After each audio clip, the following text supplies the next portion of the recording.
आपल्या समस्या, आपल्या अडचणी, आपलं दुःख प्रभू म्हणतो तू माझ्यावरती टाक, म्हणजे मी काय करेल, तुझा पाठिंबा होईल, तुझा पाठीराखा होईल, तुझा सहाय्य करता होईल, तुझा पुरवठा करता होईल, तुला आरोग्य देणार होईल. देवाच्या लोकांनो, अनेक वेळा आम्ही प्रार्थना करतो, परमेश्वरा आमच्या घरात खायला काय नाही, परमेश्वरा आमच्या घरात अडचणी आहे, प्रभू आमच्या घरात समस्या आहे. पण माझ्या देवाच्या लोकांनो, मला तुम्हाला सांगू द्या, ज्यावेळेस आम्ही प्रार्थना करू, प्रभू आमच्या घराचा पुरवठा तू कर, तो देव पुरवठाकार म्हणून तो तुमच्या पाठीशी उभा राहील. आमेन. Praise the lord. लक्षात ठेवा, देवाच्या लोकांनो, आपला जो देव आहे, ज्या देवाची आम्ही आराधना करतो, तो वेगवेगळ्या प्रकारच्या भूमिका निभावतो. आमेन. जर तुम्हाला आरोग्याची गरज आहे, तो डॉक्टर म्हणून तो तुमच्या मागे उभा राहतो. आमेन.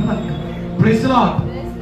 जर तुम्हाला कुठल्या गोष्टीची गरज आहे, मला तुम्हाला सांगू द्या, सर्वात नगरातली स्त्री